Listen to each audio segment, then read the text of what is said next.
যে মানুষ যত বড় পাষাণ হোক, সে চায় আমার বাবার মৃত্যুর পর আমার বাবার আমল নামায় একটু সওয়াব যুক্ত হোক, আল্লাহ আমার বাবাকে একটু মাগফিরাত নসিব করুক, নাজাত নসিব করুক, ওনাকে জান্নাতের ফয়সালা দান করুক। এর সমস্ত সন্তান চায় কি চায় না? কায় মনোবাক্যে হৃদয় নিংড়ানো দোয়া দিয়ে রব্বে কারীমের কাছে দোয়া করেছে, ও মাবুদ, ও মালিক, আমার আব্বাজান দুনিয়া থেকে চলে গেছেন, আমার মা চলে গেছেন, আমার ভাই চলে গেছেন, স্বামী স্ত্রী চলে গেছেন, আমার অমুক আত্মীয় স্বজন চলে গেছেন, আল্লাহ আমি তার পক্ষ থেকে আপনার কাছে ক্ষমা প্রার্থনা করছি। তিনি আর নিজের জন্য দোয়া করার ক্ষমতাও রাখেন না, তিনি আর তার আমল নামাতে একটি সুবহানাল্লাহর সওয়াবও অ্যাড করার ক্ষমতা রাখেন না। তিনি 2 রাকাত নামাজ পড়ে সেই সওয়াবটা তার আমল নামায় যুক্ত করবেন, সেই ক্ষমতা আর রাখেন না। ও মালিক, তার সমস্ত আমলের দুয়ার বন্ধ হয়ে গেছে, আমি তার পক্ষ থেকে আপনার কাছে দোয়া করি, আপনি তাকে মাফ করে দেন, আপনি তার প্রতি রহম করেন, আপনি তাকে ভুল ত্রুটি মাফ করে জান্নাতি হিসাবে মর্যাদা দান করেন। যখন কোনো মানুষ তার প্রিয়জনের জন্য দোয়া করে, বিশেষ করে বাবা মার জন্য এভাবে দোয়া করে, নবী করিম সাল্লাল্লাহু আলাইহি ওয়াসাল্লামের ইবনে মাজাহ বর্ণিত হাদিস বলছে যে ফেরেশতারা তখন ওই ব্যক্তিকে বলেন যে বারজাখে জীবনে তোমার যে জান্নাতের ক্লাসকে উন্নীত করা হলো, তোমার জীবিত সন্তানরা দুনিয়া থেকে তোমার জন্য যে দোয়া করছে, সেই দোয়ার কারণে তোমার এই মর্যাদা বৃদ্ধি করে দেওয়া। একটা বড় জটিলতা হলো আমরা দোয়া করতে চাই না। কেন? কারণ আমরা বলি, হুজুর আমি গুনাহগার মানুষ, আমার দোয়া কি কবুল হবে? এই জন্য আমি টাকা দিয়ে হুজুর ঠিক করি যে হুজুর দোয়া করুক, কারণ দোয়ার যে মায়ের প্যাচ, হুজুররা দোয়া করলে কত সুন্দর সুর দিয়ে কবিতা বলে, শের বলে, কত সুন্দরভাবে হেসে কেন্দে, বিভিন্নভাবে ছন্দে মিলিয়ে, তাল মিলিয়ে কত সুন্দর হুজুররা দোয়া করে, আমাদেরও চোখের পানি পড়ে আর চলে যায়। কিন্তু আমি তো এরকম দোয়া পারি না। তো এই জন্য আমরা চাই যে হুজুরদেরকে টাকা পয়সা দিয়ে দিই, ওনার বাপের জন্য দোয়া করে দেখ, আমার মায়ের জন্য দোয়া করে দেখ। সব জায়গায় কন্ট্রাক্টারই চলে, আমরা সব জায়গায় পয়সা দিয়ে কাজ সারতে চাই, মনে করি এখানেও পয়সা দিয়ে কাজ সারবো। ভালো করে শুনে রাখেন, যারা মনে করেন যে আমি তো দোয়া জানি না, আমার দোয়া কি আল্লাহ কবুল করবেন, প্রথম কথা হলো আপনি দোয়া জানেন না কেন, এই একটি কারণে আপনার নিজেরই তো শাস্তি হবে। বাপ্পার জন্য দোয়া করবেন তো পরের কথা, দোয়া শিখা আমাদের জন্য আবশ্যক কি আবশ্যক না?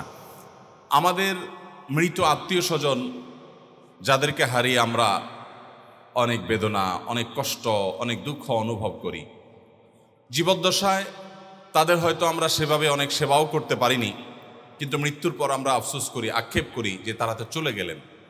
প্রত্যেকটা মুসলমান চায় যে আমার মা, আমার বাবা, আমার ভাই, আমার বোন, আমার বন্ধুবান্ধব, স্বামী কিংবা স্ত্রী যাকে হারিয়েছি তাকে যদি একটু উপকার করতে পারতাম। প্রত্যেকটা জীবিত মানুষ চায় যে তার মৃত আত্মীয় স্বজনের উপকার যদি করার কোনো পদ্ধতি থাকতো, তাহলে সেই উপকার করতে কেউ কার্পণ্য করতাম না। সবাই আমরা এটা চেষ্টা করি, ঠিক কিনা বলেন? এখন প্রশ্ন হলো, কোরআন এবং সুন্নাহর আলোকে আমরা একজন মৃত মানুষকে কিভাবে উপকার পৌঁছতে পারি, কিভাবে তাদের কল্যাণে আসতে পারে সেরকম কাজ করতে পারি, সেটা আমাদের জানা দরকার আছে না নাই? আলামুল গায়েব বা অদৃশ্যের জগৎ, সেখানে কোনটা কাজে আসবে, কোনটা আসবে না, কিভাবে করলে কাজে আসবে, কিভাবে করলে আসবে না, এটা জানার একমাত্র সূত্র হলো ওহী।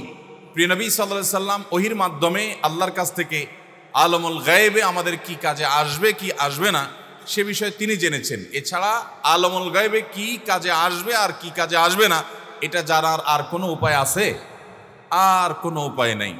অতএব আমাদের মৃত আত্মীয় স্বজনকে যদি আমরা উপকার পৌঁছাতে চাই, তাহলে সেই উপকার পৌঁছানোর পদ্ধতি গ্রহণ করার একমাত্র জায়গা হলো কোরআন এবং সুন্নাহ।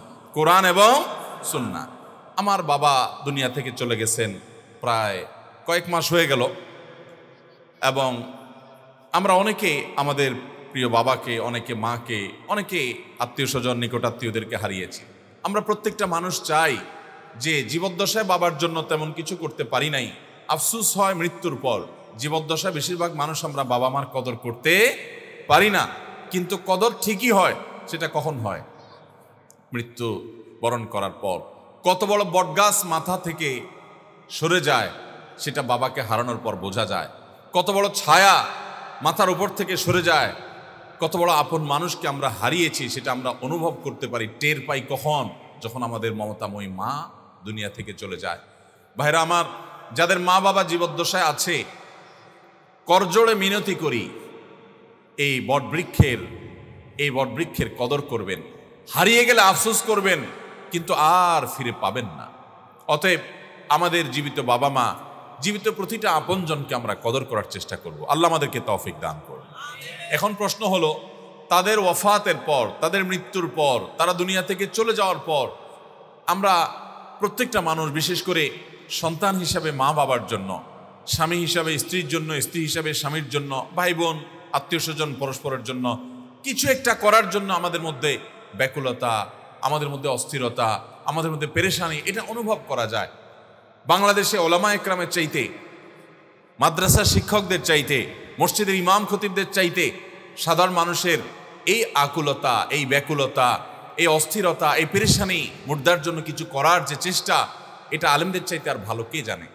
ওলামা একরাম প্রত্যেক আলেম জানেন যে মানুষ যত বড় পাষাণ হোক, সে চায় আমার বাবার মৃত্যুর পর আমার বাবার আমল নামায় একটু সওয়াব যুক্ত হোক, আল্লাহ আমার বাবাকে একটু মাগফিরাত নসিব করুক, নাজাত নসিব করুক, ওনাকে জান্নাতের ফয়সালা দান করুক। এর সমস্ত সন্তান চায় কি চায় না? যদি বেঁচে থাকতেন তো আদর করে একটু খাওয়াতে পারতাম, একটু পান করাতে পারতাম। তিনি আল্লাহর জিম্মায় চলে গেছেন, আমার আর কিছু করার সেখানে নাই। অতএব সেখানে তাকে উপকার পৌঁছানোর একমাত্র মাধ্যম হলো আল্লাহ রাব্বুল আলামিন যদি তার প্রতি রহম করেন সেটি, আর তার উপায় জানার একমাত্র উপায় হলো কোরআন এবং সুন্নাহ। আল্লাহ রাব্বুল আলামিন কোরআনে কারিমে বলেছেন, সূরা নাজমের 36 থেকে 39 নম্বর আয়াত পর্যন্ত, এখানে বলেছেন, আমলাম ইউনাব্বা বিমা ফি সুহফি মূসা, মূসা আলাইহিস সালামের সহিফাতে, তার প্রতি নাজিলকৃত আসমানি গ্রন্থে কি লেখা হয়েছে, কি বলা হয়েছে, এগুলো কি তাদেরকে বলা হয়নি? ওয়া ইব্রাহিম আল্লাযী ওয়াফা, যে ইব্রাহিম আল্লাহর সঙ্গে কৃত ওয়াদা পূর্ণ করেছেন আলাইহিস সালাতু ওয়াস সালাম, তার সহিফাতে আল্লাহ তাআলা কি নাজিল করেছেন সেটা কি তারা জানে না? কি ছিল সেই সহিফাগুলোতে? দুইটা কথা, আল্লাহ তাজিরু ওয়াজিরাতুন বিজরা উখরা, পৃথিবীর কোনো মানুষের পাপের বোঝা, একজনের পাপের বোঝা অন্যজন বহন করবে, প্রত্যেকটা মানুষের পাপ তাকেই পাবে, একজনের পাপের বোঝা আরেকজনকে বহন করা লাগবে। দুনিয়াতে মানুষ ভুল করে বিচার করতে, বিশ্লেষণ করতে গিয়ে, জাজমেন্ট করতে গিয়ে, এই জন্য একজনের পাপের বোঝা আরেকজনের ঘাড়ের উপরে হয়তো চাপাতে পারে, না বুঝে, না জেনে বা ইচ্ছাকৃত। কিন্তু আল্লাহ রাব্বুল আলামিনের ফয়সালা হলো কিয়ামতের দিন কোনো মানুষ তার পাপের বোঝাকে আরেকজনের উপরে চাপাতে পারবে না, প্রত্যেকেই যার যার পাপের প্রায়শ্চিত্ত তাকে করতে হবে। এবং আরেকটি কথা হলো, আল্লাইসা লিল ইনসানি ইল্লা মা সাআ, মানুষ যা নিজের জন্য আখিরাতের কামাই করে নিয়ে গেছে শুধু ওইটাই তার উপকারে আসবে, এছাড়া আর কিছু তার উপকারে আসবে না। এই দুটি কথা আমাদেরকে পরিষ্কারভাবে জানিয়ে দেয় যে আমাদের মৃত আত্মীয় স্বজনরা দুনিয়া থেকে যদি কিছু নেকামল নিয়ে যান, নামাজ পড়ে যান, দান সাদাকা করে যান, রোজা রেখে যান, তাসবিহ তিলাওয়াত করে যান, তাহলে সেগুলো তাদের মৃত্যুর পর তাদের কাজে আসবে, আমল নামার সেই সওয়াবের বিনিময়ে আল্লাহ তাআলা তাদেরকে দিবেন। এর বাইরে মৃত ব্যক্তিদের জন্য আমরা জীবিত হিসাবে যে উপকার করতে পারি সেটা মৌলিকভাবে সবচেয়ে বড় বিষয় হলো মৃত ব্যক্তির জন্য দোয়া করা।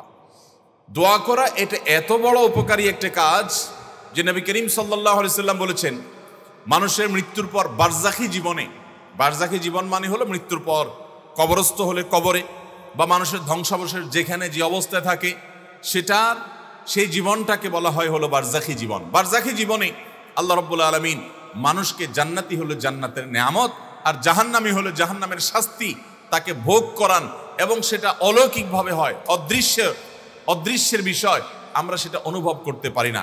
একজন মানুষ আগুনে পড়ে ছাই হয়ে গেছে, তার ধ্বংসাবশেষ ছাইয়ের সাথে মিশে গেছে, ওই অবস্থায় আল্লাহ রাব্বুল আলামিন তাকে জান্নাতি হলে জান্নাতের নেয়ামত ভোগ করাবেন, আমরা যেটা টের পাবো না, মাটির সাথে মিশে গেছে, ওই অবস্থায় আল্লাহ তাআলা জান্নাতি হলে জান্নাতের নেয়ামত ভোগ করাবেন, জাহান্নামী হলে জাহান্নামের নেয়ামত তাকে ভোগ করতে বাধ্য করবেন, কারণ সে বারজাখী জীবনে আছে। আল্লাহ বলেছেন, ওয়ামিন ওয়ারাইহিম বারযাখুন ইলা ইয়াউমি ইউবআসুন, মানুষের মৃত্যুর পর কিয়ামতের আগ পর্যন্ত যে জীবন থাকে, এই জীবন বা এই পিরিয়ডটাকে বলা হয় বারজাখী জীবন।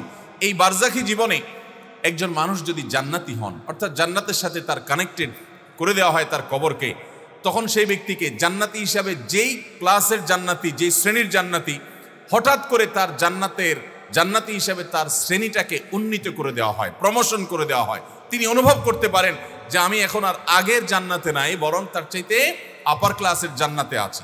তখন সেই ব্যক্তি জিজ্ঞাসা করেন, হাদিসটি ইবনে মাজাহ বর্ণিত হয়েছে, সে ব্যক্তি জিজ্ঞাসা করেন ফেরেশতাদেরকে, কোত্থেকে এটা হলো, কোত্থেকে এটা হলো?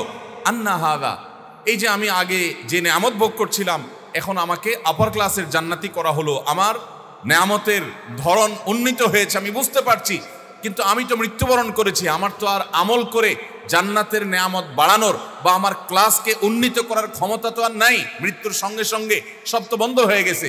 ইযা মাতাল ইনসান ইনকাতা আনহু আমালু, হাদিসে আসে মানুষ যখন মৃত্যুবরণ করে তার আমলের দুয়ার বন্ধ হয়ে যায়। তাহলে আমার তো আমলের দুয়ার বন্ধ হয়ে গেছে, আমি তো অলরেডি মৃত। তাহলে কিভাবে আমার কবরে, আমার বারজাখী জীবনে আমার জান্নাতটার ক্লাস উন্নীত করে প্রমোশন করে দেওয়া হলো, কোত্থেকে এটা হলো? সেই কবরবাসী অবাক হয়ে ফেরেশতাদেরকে জিজ্ঞাসা করেন। তখন ফায়ুকাল, তাকে বলা হয়, তোমার আমল করার আর সুযোগ ছিল না এবং তোমার ক্লাস উন্নীত করারও সুযোগ ছিল না, কিন্তু একটা দরজা খোলা ছিল। কয়টা দরজা খোলা ছিল ভাই? একটা দরজা খোলা ছিল। সেটা কি? বিস্তিগফারি ওয়ালাদিকা লাক, তোমার সন্তান তোমার জন্য আল্লাহর কাছে ইস্তেগফার করেছে, চোখের পানি ফেলে, কায়মনো বাক্যে, হৃদয় নিংড়ানো দোয়া দিয়ে রব্বে কারীমের কাছে দোয়া করেছে, ও মাবুদ, ও মালিক, আমার আব্বাজান দুনিয়া থেকে চলে গেছেন, আমার মা চলে গেছেন, আমার ভাই চলে গেছেন, স্বামী স্ত্রী চলে গেছেন, আমার অমুক আত্মীয় স্বজন চলে গেছেন, আল্লাহ আমি তার পক্ষ থেকে আপনার কাছে ক্ষমা প্রার্থনা করছি। তিনি আর নিজের জন্য দোয়া করার ক্ষমতাও রাখেন না, তিনি আর তার আমল নামাতে একটি সুবহানাল্লাহর সওয়াবও অ্যাড করার ক্ষমতা রাখেন না। তিনি 2 রাকাত নামাজ পড়ে সেই সওয়াবটা তার আমল নামায় যুক্ত করবেন সেই ক্ষমতা আর রাখেন না। ও মালিক, তার সমস্ত আমলের দুয়ার বন্ধ হয়ে গেছে, আমি তার কাছে, আমি তার পক্ষ থেকে আপনার কাছে দোয়া করি, আপনি তাকে মাফ করে দেন, আপনি তার প্রতি রহম করেন, আপনি তাকে ভুল ত্রুটি মাফ করে জান্নাতি হিসাবে মর্যাদা দান করেন।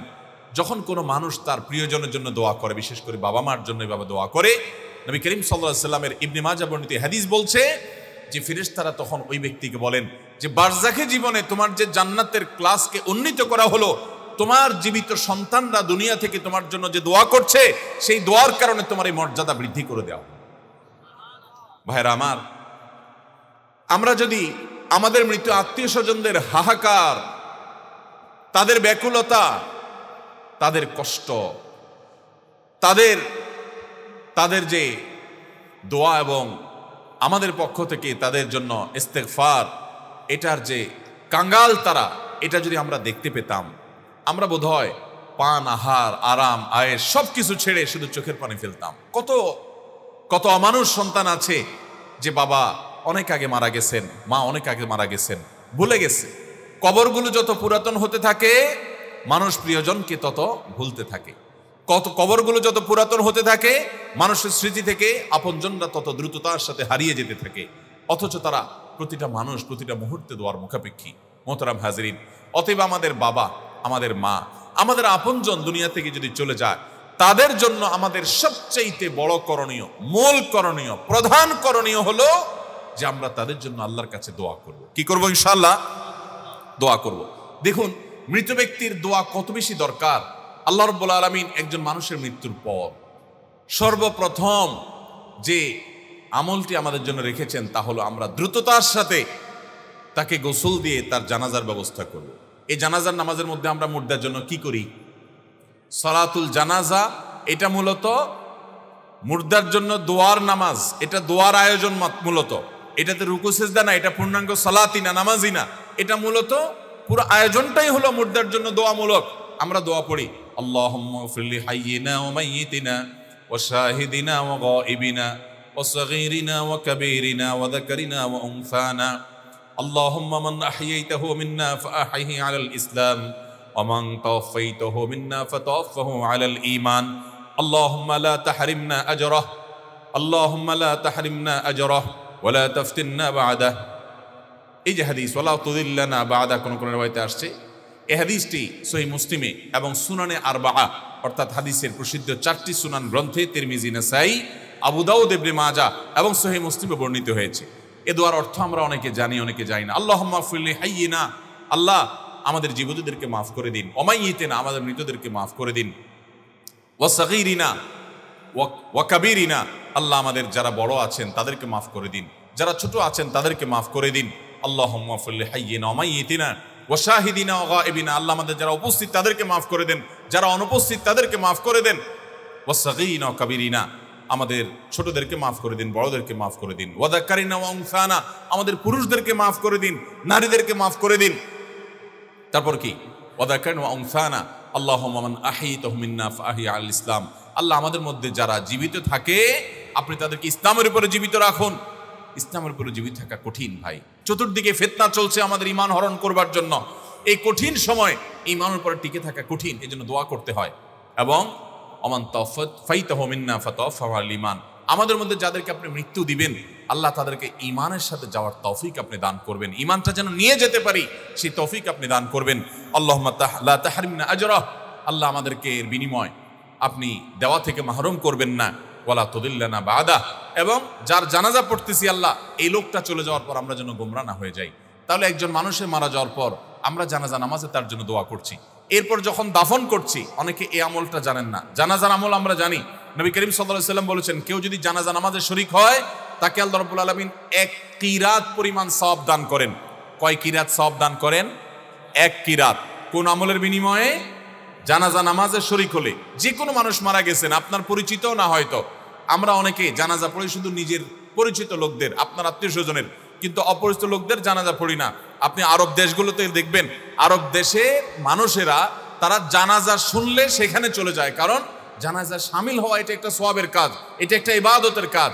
আমরা মনে করি শুধু আমার বাপ ভাই আত্মীয় স্বজন হলে আমি জানাজা পড়বো।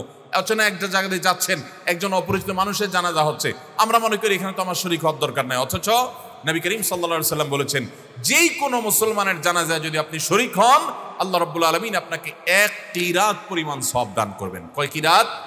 কিরাতের পরিমাণ কি? নবী করিম সাল্লাল্লাহু আলাইহি সাল্লাম তার ব্যাখ্যায় বলেছেন উহুদ পাহাড় সমতুল্য। উহুদ পাহাড় দেখেছেন? উহুদ পাহাড় যারা দেখেছেন তারা জানেন মদিনাতে শহাদায়ে উহুদের কবরের পেছনে বিশাল যে পাহাড় গোটা মদিনাকে ঘিরে আছে, যে উহুদ পাহাড় নিয়ে নবী সাল্লাল্লাহু আলাইহি সাল্লামের অনেকগুলো হাদিস আছে। তিনি বলেছেন জাবাল উহুদ ইউহিব্বুনা ওয়া নুহিব্বুহু, এই উহুদ পাহাড় আমাদেরকে ভালোবাসে, আমরা তাদেরকে ভালোবাসি, তাকে ভালোবাসি। বিশাল আকারে এত বড় পাহাড় যে দেখলে তার বিশালতা অনুভব করা যায়। তো যদি কেউ জানাজার নামাজে শরীক হয় আল্লাহ তাকে এই উহুদ পাহাড়ের সমপরিমাণ সওয়াব দান করেন শুধু জানাজা শরীক হওয়ার মাধ্যমে। এবং জানাজা শরীক হওয়ার পর লাশের পেছনে পেছনে যখন কবরস্থানে নেওয়া হয়, যারা পেছনে পেছনে যায় এবং মাইয়েতকে কবরে রাখার পর মাটি দেওয়ার পর দাফন করার পর সে অপেক্ষা করে, এই পর্যন্ত যারা অপেক্ষা করে এবং মাইয়েতের জন্য দোয়া করে, এই কবর দেওয়া পর্যন্ত যদি অপেক্ষা করে এবং কবরস্থান পর্যন্ত লাশের পেছনে পেছনে যদি যায় তাহলে আল্লাহ তাআলা তাকে আরো 1 কিরাত সওয়াব দান করেন। তাহলে 1 কিরাত সওয়াব পায় হলো উহুদ পাহাড় পরিমাণের সওয়াব পায় হলো জানাজা শরীক হলে, আর জানাজা পড়ে লাশের পেছনে পেছনে কবর পর্যন্ত গেলে আরেকটা আমল হয়ে যায়। এই দ্বিতীয় আমলটা আমরা অনেকে যাই না, জানাজা পড়ে বাড়িতে চলে যাই, অথচ দাফন পর্যন্ত যাওয়া উচিত। যাবো তো ইনশাআল্লাহ।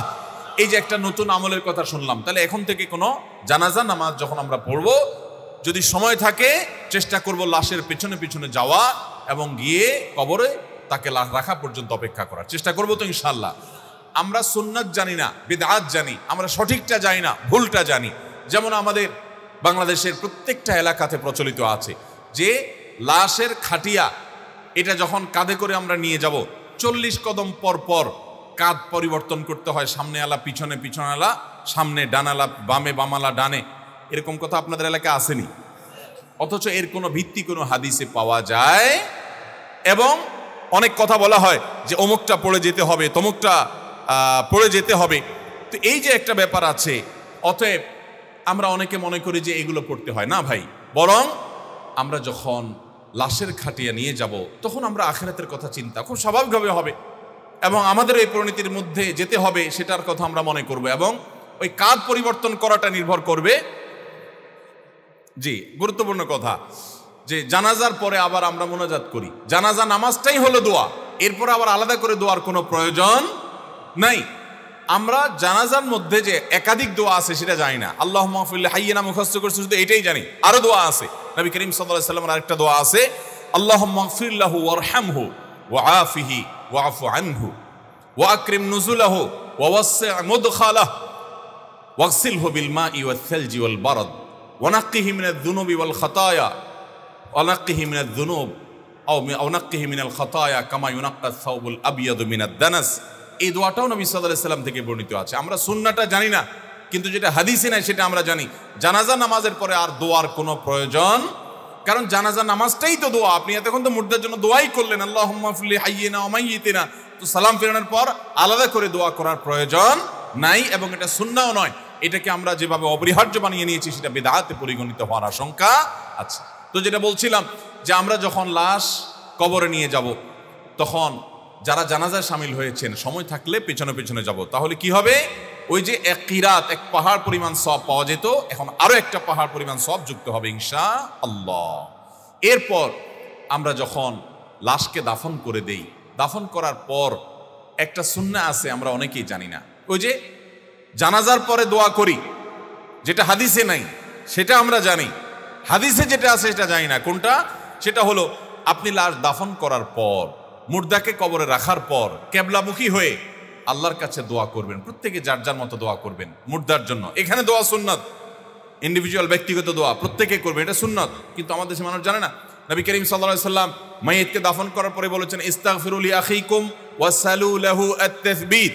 তোমাদের ভাই যাকে তোমরা দাফন করলে, এই মানুষটার জন্য আল্লাহর কাছে এখন ক্ষমা প্রার্থনা করো এবং তার জন্য দোয়া করো। সে দুনিয়াতে যে ঈমানদার ছিল, এখন মুনকার নাকিরের প্রশ্নের জবাবে যেন ঈমানের উপরে অটল থাকতে পারে, এই জন্য দোয়া করো। এই জন্য দোয়া করা সুন্নাত, কিবলার দিকে ফিরে, যে আল্লাহ আপনি তাকে মাফ করে দেন, আল্লাহুম্মা গফিরলাহ, আল্লাহ আপনি তাকে মাফ করে দেন, এবং ওয়াসাব্বিতহু বিল কওলিস সাবিত, এবং তাকে ঈমানের উপরে অটল আপনি রাখুন। এই দোয়া আমাদের মুর্দাদের জন্য করা হলো সুন্নাত। তাহলে দেখেন, মানুষ মারা যাওয়ার পরে জানাজাতে দোয়া করছি, কবরে রাখার পরে কেবলামুখী হয়ে আমরা তার জন্য দোয়া করছি, আবার যখন আমরা কবর জিয়ারত করতে যাচ্ছি আমরা দোয়া করছি, আল্লাহুম্মা গফিরলি হাইয়িনা ওয়া মাইয়িতিনা। আমরা দোয়া করছি, আসসালামু আলাইকুম, আসসালামু আলাইকুম আহলাদ দিয়ার মিনাল মুমিনিনা ওয়াল মুসলিমিন, আনতুম সালাফুনা ওয়া নাহনু বিল আসাল ওয়া ইন্না ইনশাআল্লাহু বিকুম লাহিকুন। কোথাও কোন কোন রিওয়ায়াতে আসসালামু আলাইকুম ইয়া আহলাল কুবুরের কথাও আছে, বিভিন্ন রকমের বর্ণনা আছে। তাহলে আসসালামু আলাইকুম আহলাদ দিয়ার মিনাল মুমিনিনা ওয়াল মুসলিমিন ওয়া ইন্না ইনশাআল্লাহু বিকুম লাহিকুন, আনতুম সালাফুনা ওয়া নাহনু বিল আসার। অর্থাৎ, হে কবরবাসী, ইমানদাররা, মুসলিমগণ, তোমাদের প্রতি শান্তি বর্ষিত হোক, তোমাদের সাথে আমরাও যুক্ত হচ্ছি। বেশি দিন থাকতে পারবো না এই পৃথিবীতে, আমরাও আসতে হবে তোমাদের কাছে। তাহলে দেখেন, মানুষের মৃত্যুর পরে জানাজায় দোয়া, দাফনের পর তার জন্য দোয়া, আপনি যখন কবরে জিয়ারত করতে যাচ্ছেন সেখানেও তার জন্য দোয়া করছেন, আর এরপরও সারা জীবন তার জন্য দোয়া করছেন। এখান থেকে বোঝা যায় একজন মানুষের মৃত্যুর পর আমরা জীবিত মানুষগুলো তাদের জন্য সবচেয়ে বেশি যে কাজটা করতে পারি বা করা উচিত, যেটা তাদের উপকারে দিবে, সেটা হলো দোয়া। ইবনে মাজার যে হাদিসটি একটু আগে আমি শোনালাম, সেই হাদিস থেকে আপনারা জানলেন যে একজন ব্যক্তিকে যখন তার জান্নাতে মর্যাদা উন্নীত করা হয়, বারজাখী জীবনে জান্নাতের নিয়ামত বুলন্দ করা হয়, তিনি জিজ্ঞাসা করেন, আন্না হাদা, কোত্থেকে এলো? তখন তাকে বলা হয়, বিস্তিগফারি ওয়ালাদিকা লাক, তোমার সন্তান, আমাদের প্রিয়জনরা যারা জীবদ্দশায় আছি তারা যখন ইস্তেগফার করে দোয়া করি, এর মাধ্যমে মাইয়িতের কি হয়? উপকার হয়। অতএব আমাদের মৃত মানুষদের জন্য আমরা দোয়া করবো তো ইনশাআল্লাহ। দোয়ার ক্ষেত্রে এসে বিরাট একটা ঝামেলা তৈরি হয়। 3টা ফরম্যাট আছে। কয়টা ফরম্যাট আছে? মৃত ব্যক্তির জন্য দোয়ার ফরম্যাট কয়টা আছে? 3টা আমাদের সমাজে। 1, নিজে দোয়া করা, আত্মীয় স্বজন সবাই যার যার মতো দোয়া করো মাইয়িতের জন্য, এটা একটা ফরম্যাট, যে নিজেরা দোয়া করা। ফরম্যাট নম্বর 2, কোনো আলেম ওলামা, হাফেজ সাহেব, ইমাম সাহেব, খতিব সাহেব, মাদ্রাসা শিক্ষক সাহেব এবং যে কোনো মুরব্বী বা যে কোনো মুসলমানের কাছে দোয়া চাওয়া, এটা আরেকটা ফরম্যাট।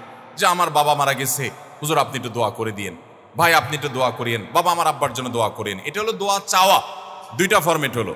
আর 3 নম্বর ফরম্যাট হলো দোয়া করানো। 3 নম্বরটা কি? দোয়া করা, দোয়া চাওয়া আর দোয়া করানো। পার্থক্য আছে কিন্তু, আপনারা মনে করছেন সব একই না, একই না। দোয়া করা হলো প্রত্যেকে যার যার, আমি দোয়া করছি আমার ভাই বোন, ভাগনা ভাগ্নি, ভাতিজা ভাতিজি সবাই মিলে দোয়া করছে আমার আব্বা জানের জন্য, আপনি আপনার আব্বা জানের জন্য আপনার ফ্যামিলির সবাই দোয়া করছে। এটা হলো দোয়ার প্রধান এবং মূল ফরম্যাট, এটাই আমাদের সবচেয়ে বেশি করা উচিত। এর পাশাপাশি 2য় ফরম্যাটটাও শরীয়ত অনুমোদিত, অর্থাৎ কারো কাছে দোয়া চাওয়া যায়। সাহাবীরা এসে নবী সাল্লাল্লাহু আলাইহি ওয়াসাল্লামের কাছে দোয়া চাইতেন। আবু হুরায়রা তার মার হেদায়েতের জন্য দোয়া চেয়েছেন রাদিয়াল্লাহু তাআলা আনহু, যে আল্লাহ রাসূল আমার মার হেদায়েতের জন্য দোয়া করেন। নবী করিম সাল্লাল্লাহু আলাইহি ওয়াসাল্লাম সাথে সাথে দোয়া করলেন এবং দোয়া কবুলও হয়েছে। তাহলে দোয়া চাওয়াটাও সুন্নাহ দ্বারা প্রমাণিত, করাটাও সুন্নাহ দ্বারা প্রমাণিত। কিন্তু 3 নম্বর ফরম্যাট যেটা আছে দোয়া করানো, এটা কিন্তু কোরআন বা হাদিস দ্বারা প্রমাণিত নয়। তাহলে দোয়া চাওয়া আর দোয়া করানোর মধ্যে একটা পার্থক্য আছে, সেটা আমাদের বুঝতে হবে। সেটা কি? দোয়া চাইতে পয়সা লাগে। বুঝেন না আমার প্রশ্ন? আমি যদি বলি ভাই আমার আব্বার জন্য এটা দোয়া করেন, এটার জন্য পয়সা লাগে? কিন্তু দোয়া করাইতে কিন্তু পয়সা লাগে। করাইতে পয়সা লাগে কি লাগে না? করাইতে একটু বাজেট লাগে, আগরবাতি লাগে, গোলাপ জল লাগে, একসময় জিলাপি লাগতো, এখন তো জিলাপির দিন শেষ হয়ে গেছে, দিনকাল ভালো মানুষের। এখন প্যাকেটে করে মিষ্টি এটা সেটা সিঙ্গাড়া টিঙ্গাড়া মিলা হাদিয়ার গিফটের প্যাকেট লাগে।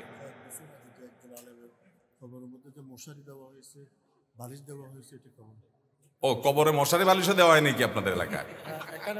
আচ্ছা, অন্য একটা জায়গা।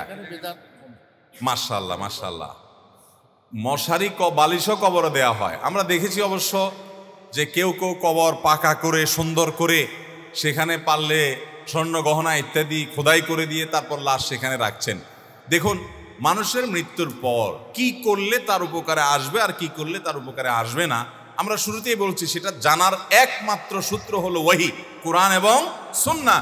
আপনি মন গড়া পদ্ধতিতে চাঁদে কি কাজে আসবে আর কি কাজে আসবে না, এটা যে চাঁদে গেছে তিনি বলতে পারবেন। আপনি যদি এখান থেকে আপনার মন মতো জিনিসপত্র নিয়ে যান, কাজ হবে? আমাদের দেশ থেকে হাজী সাহেবরা যখন হজে যান, ওমরা যান, যারা আগে গেছে তাদের কাছে এজেন্সির লোকদেরকে জিজ্ঞাসা করে ভাই কি নিয়ে যাব। এখনকার অনেক মুরব্বী আছে, দেখা যায় চিড়া মুড়ি নিয়ে যায়, বদনা নিয়ে যায়, প্লেট নিয়ে যায়। আমি গত বছরও দেখেছি এয়ারপোর্টে যে এক মুরব্বী বদনা নিয়ে যাচ্ছে। তো আমি চিন্তা করলাম উনি বদনা নিয়ে যাচ্ছে কারণ উনি বাংলাদেশে জানে যে বাথরুম সারার পর বদনা লাগে ব্যবহার করতে। ওখানে যে বদনার কোনো অপশন নাই, বরং স্প্রে আছে প্রত্যেকটা টয়লেটে, এটা উনি জানেন না। আর যদি আপনি পশ্চিমা দেশগুলোতে যান, জাপানে চলে যান, তো দেখবেন স্প্রেও নাই, ওখানে শুধু টিস্যু আছে। আপনি বদনা যে পানি নিয়ে ব্যবহার করবেন ওই ব্যবস্থাও নাই। তো যেখানে যাবেন আপনি সেখানে কোনটা কাজে আসবে কোনটা কাজে আসবে না মন মতো নিয়ে গেলে কি কাজ হবে? তাহলে সেখানে যে গিয়েছেন সেখানকার ব্যাপারে যিনি জানেন তার কাছ থেকে জিজ্ঞাসা করে নিয়ে গেলে সেটা কাজে আসবে। ঠিক একই ভাবায় কিয়ামতে, আখিরাতে, কবরে, বারজাখে, মৃত্যু পরবর্তী জীবনে আমাদের কি কাজে আসবে না আসবে, আমরা কি কেউ কি সেখানে যাই আসছি? নবী সাল্লাল্লাহু আলাইহি সাল্লামকে আল্লাহ তাআলা মেরাজে নিয়ে গেছেন, ইসরায় নিয়ে গেছেন, তাকে আল্লাহ দেখিয়েছেন, তার কাছে ওহী পাঠিয়েছেন। অতএব মশারি টাঙ্গালে, বালিশ দিলে কারোর মৃত্যুর পর তার কবরে উপকারে আসবে কি আসবে না, এটা জানার একমাত্র মাধ্যম হলো কে? কোরআন এবং সুন্নাতে রাসূল সাল্লাল্লাহু আলাইহি সাল্লামের সূত্র। এছাড়া আর কোথাও থেকে পাওয়ার সুযোগ নাই। তাহলে মোহতারাম হাজরিন, আমাদের মৃত ব্যক্তিদের জন্য আমরা দোয়া করব, দোয়া চাইব, কিন্তু দোয়া করানোটা শরআন জায়েজ নাই। দোয়া করাইতে হলে বাজেট লাগে, যেটা বলছিলাম, হুজুরের জন্য একটা হাদিয়া লাগে। আপনাদের চিটাগাং এলাকারই একটা জিনিস ফেসবুকে বেশ ভাইরাল হয়েছিল যে বিভিন্ন অকেশনে যে দোয়া করা হয় সেখানে বলা আছে যে যদি আপনি এখানে এত টাকা দেন তাহলে দোয়া মোটামুটি করা হবে, আর যদি বাজেটটা এত হয়, যেমন 200 হলে শুধু দোয়া হবে, আর 500 হলে দোয়ার সাথে হালকা কান্নাকাটিও হবে, আর যদি 1000 হয় তাহলে দোয়ার সাথে যে কান্নাকাটি হবে ওইটা লাস্টিং একটু বেশি করবে। তাহলে এগুলা কি দোয়া না বিজনেস? সারা বিশ্বের সমস্ত ওলামা একরাম একমত যে মৃত ব্যক্তির জন্য দোয়া করিয়ে টাকা দেওয়া এবং দোয়া করে টাকা নেওয়া, এই দুইটাই হারাম এবং নাজায়েজ। এটা জায়েজ হওয়ার কোনো পথ নাই। ভাইরা আমার, আমরা অনেকে না জেনে এই কাজগুলো করে থাকি। আমাদের বাবা মা দুনিয়া থেকে চলে যাওয়ার পর, প্রিয়জনরা চলে যাওয়ার পর আমরা অনেকে দিলটা নরম হয়ে যায়, তাদের জন্য কিছুটা করতে চাই। এই ব্যাকুলতা থেকে আমরা ভুল পথে পা বাড়াই। যেমন একটা আমল সারা দেশে ব্যাপকভাবে প্রচলিত আছে, হয়তো আপনাদের এলাকাতেও আছে, সেটা হলো যে আমাদের আত্মীয় স্বজন বা প্রিয়জনরা মারা গেলে তাদের লাশের পাশে মাদ্রাসার ছাত্রদেরকে ভাড়া করে আনি, তারা বসে চতুর্পাশে ঘিরে কোরআন তেলাওয়াত করে। আছে না নাই? আল্লাহ কোরআনে বলেছেন সূরা নাজমের মধ্যে, ওয়া আল্লাইসা লিল ইনসানি ইল্লা মা সাআ, মানুষ যা নিজে করবে সেটা সে পাবে, আরেকজন করলে সেটা পাবে না। অতএব কোরআন তেলাওয়াত বাচ্চারা তেলাওয়াত করলে তাদের সওয়াব হবে, মুর্দার কোনো এখানে উপকার হবে না। তাছাড়া কোরআন তেলাওয়াত যদি আপনি শুনাইতে চান তাহলে জীবিত ব্যক্তিকে কোরআন শোনাবেন, কোরআনের অর্থ বুঝাবেন। মৃত ব্যক্তিকে কোরআন আপনি শোনানোর ক্ষমতাও নেই। ইন্নাকা লা তুসমিউল মাউতা, আল্লাহ কোরআনে বলেছেন তুমি মৃত ব্যক্তিকে শোনাবার ক্ষমতা রাখো। তাহলে মুর্দার চারপাশে কোরআন তেলাওয়াত পড়া এটা শরিয়া কর্তৃক নির্দেশনা, কিন্তু আমরা অনেকে করি। তো যাই হোক, মুর্দার জন্য আমাদের দোয়াটা সবচেয়ে বেশি প্রয়োজন। দোয়ার ক্ষেত্রে সমস্যা হলো যে বললাম, আমরা দোয়া করি যতটুকু, তার চেয়ে বেশি দোয়া চাই আর তার চেয়ে বেশি দোয়া করাই। মুর্দার জন্য দোয়া করানো শরীয়তে জায়েজ নাই। অর্থাৎ করানো বলতে টাকা পয়সা দিয়ে, ভাড়াটিয়া লোক দিয়ে দোয়া করানো, এটা শরীয়তে জায়েজ নাই। কিন্তু দোয়া চাওয়া জায়েজ আছে, আর যার যার নিজের দোয়া তিনি করতে পারেন। ভাইরা আমার, একটা বড় জটিলতা হলো আমরা দোয়া করতে চাই না। আমরা দোয়া করতে চাই না কেন? কারণ আমরা বলি, হুজুর আমি গুনাহগার মানুষ, আমার দোয়া কি কবুল হবে? এই জন্য আমি টাকা দিয়ে হুজুর ঠিক করি যে হুজুর দোয়া করুক। কারণ দোয়ার যে মায়ের প্যাচ, হুজুররা দোয়া করলে কত সুন্দর সুর দিয়ে, কবিতা বলে, শের বলে, কত সুন্দরভাবে হেসে কেন্দে, বিভিন্নভাবে ছন্দে ছন্দে মিলিয়ে, তাল মিলিয়ে কত সুন্দর হুজুররা দোয়া করে, আমাদেরও চোখের পানি পড়ে আর চলে যায়। কিন্তু আমি তো এরকম দোয়া পারি না। তো এই জন্য আমরা চাই যে হুজুরদেরকে টাকা পয়সা দিয়ে দিই, ওনার বাপের জন্য দোয়া করে দেখ, আমার মায়ের জন্য দোয়া করে দেখ। সব জায়গায় কন্ট্রাক্টারই চলে, আমরা সব জায়গায় পয়সা দিয়ে কাজ সারতে চাই, মনে করি এখানেও পয়সা দিয়ে কাজ সারবো। ভালো করে শুনে রাখেন, যারা মনে করেন যে আমি তো দোয়া জানি না, আমার দোয়া কি আল্লাহ কবুল করবেন? প্রথম কথা হলো, আপনি দোয়া জানেন না কেন, এই একটি কারণে আপনার নিজেরই তো শাস্তি হবে। বাপ্পার জন্য দোয়া করবেন তো পরের কথা, দোয়া শিখা আমাদের জন্য আবশ্যক কি আবশ্যক না? আল্লাহ কোরআনে বলছেন, উদউনি আস্তাজিব লাকুম, তোমরা আমার কাছে দোয়া করো, আমি দোয়া কবুল করব। কে বলেছেন এটা? তোমরা আমার কাছে দোয়া করো, আমি দোয়া কবুল করবো। আল্লাহ ওয়াদা করছেন, আল্লাহ গ্যারান্টি দিচ্ছেন যে তোমরা দোয়া করো, আমি কবুল করব। এরপরে যদি আপনি বলেন যে না আমি দোয়া করব না, আমি করতে যাই না, তাহলে আপনার মতো হতভাগা আর কে হতে পারে? ভাইরা আমার, আমি একটু বলি, যে সমস্ত ভাইরা বলেন যে না হুজুর আমরা কি আর দোয়া করতে পারি, এই জন্য আমরা হুজুরদের দিয়ে দোয়া করাই। দোয়া হুজুরদের কাছে চাইতে নিষেধ নাই, কিন্তু ভুল বুঝেন না। ওই যে টাকা দিয়া মুর্দার জন্য দোয়া করাচ্ছেন, আমি সেটার বিপক্ষে বলছি, এবং সেটা আমার কথা না, সবল আমাদের কথা। আমি আপনাকে জিজ্ঞাসা করতে চাই, যে বলেন যে আমি দোয়া করতে তো জানি না, এই জন্য ওনার দিয়া করাই টাকা পয়সা দিয়া, আমি আপনাকে যদি বলি আজকে মাননীয় প্রধানমন্ত্রীর সাথে একটা আপনার সাথে মিটিংয়ের অ্যারেঞ্জ আমি করতে পারছি, আগামীকালকে আপনার সাথে সাক্ষাৎ হবে, উনি আপনাকে 10 মিনিট টাইম দিবেন, আপনার মনের যে কোনো কথা বলতে পারবেন। বলেন, আপনি বলবেন যে আসলে প্রধানমন্ত্রী তো অনেক পরের কথা, এলাকার চেয়ারম্যান সাহেবের কাছে একটা জিনিস গোছায় আমি বলতে পারি না, আমি কথা সুন্দর করে গোছায় বলতে পারি না, তো এটা তো আমার যারা জটিল হবে, তো আমি যেতে পারবো না, আমি আমার এক বন্ধুকে পাঠাচ্ছি, আমার কথাগুলো সে বলে দিবে। এই কাজ কেউ করবে? শেহানা পাবলিক কাউকে কিন্তু পাঠাবে না, সে নিজে যাবে, লিস্টই করে নিয়ে যাবে যে প্রধানমন্ত্রী আমার ঘর দরকার, মন্ত্রী সাহেব আমার এটা বাড়ি দরকার, অমুক সাহেব আমার এটা দরকার, আমার সেটা দরকার। বলবে কি বলবে না?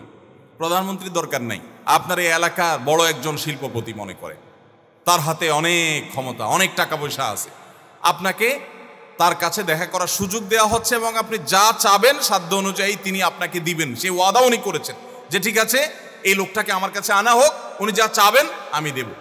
এই সুযোগ যদি আপনি পান, এই সুযোগটা যদি আপনি পান, তখন আপনি সেই লোকটার কাছে যাবেন নাকি বলবেন না আমি তো আসলে সুন্দর করে গোছায় বলতে পারি না, থাক তাহলে আমার ভাই যাক? আপন ভাইকেও তো পাঠাবেন না, কি বলেন? পাঠালে ভাইটা আদায় করে নিয়ে চলে আসবে, এই ভয়ে ভাইরাও কি করবেন না, পাঠাবেন না। আপনি বলবেন না আমি যাব, আর কিছু বলতে না পারি, ফেল কেঁদে কেঁদে বলবো আমার ঘর নাই, বাড়ি নাই, চাকরি নাই, বাকরি নাই, এটা নাই, সেটা নাই, এটা দেন, সেটা দেন, 2 4 5 10টা বলে চলে আসবো, ঠিক না বলেন? দুনিয়াটা আমরা খুব ভালো বুঝি ভাই, খুব ভালো বুঝি। এক এক হুজুর এক একটা বলে, এই কথা বলে আমাদের অনেকে পার পেয়ে যাওয়ার চেষ্টা করে যে হুজুরদের কোনটা শুনবো। এক চ্যানেল খুলিতে এক হুজুর এক ফতোয়া দেয়, আরেক চ্যানেল খুলিতে আরেক হুজুর আরেক মাসালা দেয়, ধুত কোনোটাই শুনবো না। আসান এরকম কিছু পাবলিক, মায়ের একটাও নিচে পড়বে না, নামটাও লিখতে জানে না, এরকম অনেক মানুষ আছে 7 সমুদ্র 13 নদী পার হয়ে বিদেশ চলে গেছে টাকা কামাই করতে, যায় নাই? ভিসা কোনটা আসল কোনটা নকল, টিকিট করা, ভিসা প্রসেস করা, সব কাজগুলো করে আপনি পর্যন্ত চলে দেন। দুনিয়াটা খুব ভালো বুঝেন, কিন্তু আখেরাতের বেলা আসলে আপনি একেবারে হাত পা ছেড়ে দেন না, আমি কিছু বুঝি না। আল্লাহ রাব্বুল আলামিন আমাদেরকে আখেরাতের ব্যাপারে সিরিয়াস হওয়ার তৌফিক দান। ভাইরা আমার, তাহলে আমার দোয়া আল্লাহ কবুল করবেন কিনা এই অজুহাত দেওয়া চলবে